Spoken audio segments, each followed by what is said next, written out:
Agora, tu sabe por que que existe tanto preconceito e tabu em volta da maconha que impede, né, o avanço dos estudos e a legalização aqui no Brasil, né, para ter esse acesso mais facilitado? Uhum. Isso é muito histórico, na verdade, né? Porque antes, há muito tempo atrás, os médicos, inclusive, indicavam a maconha, né? Então, teve um período, assim, do mundo em que isso realmente era uma medicina, que as pessoas eram incentivadas a consumir. Mas primeiro que aconteceram algumas coisas, né? Primeiro aconteceu o ópio. Então, o mercado do ópio fez com que parassem de indicar tanto a maconha. Então, indicar mais o uso do ópio, né? O mercado realmente...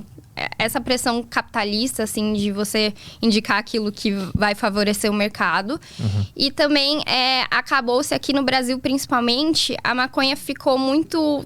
estigmatizada porque ela era muito consumida pelos negros. Então, ficou alguma coisa muito de escravos utilizando. Então, acabou sendo essa questão de uma... essa estigmatização. Né? Exato, o racismo. Uhum.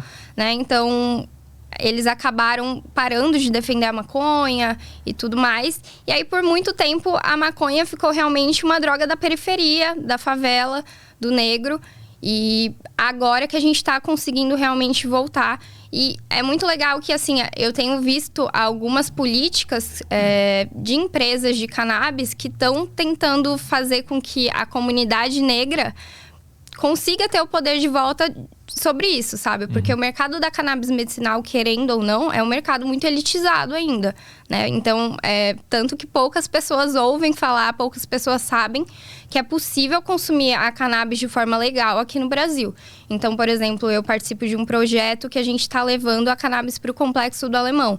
É um projeto incrível, que a gente consegue, principalmente para crianças atípicas, né, com autismo, com algumas questões neurológicas, enfim, conseguir acessar essas crianças e não só fornecer a cannabis, mas fornecer todo um acompanhamento multidisciplinar para conseguir melhorar e trazer mais qualidade de vida tanto para as mães quanto para essas crianças, né? Então, isso tem avançado também muito nessa questão social, assim.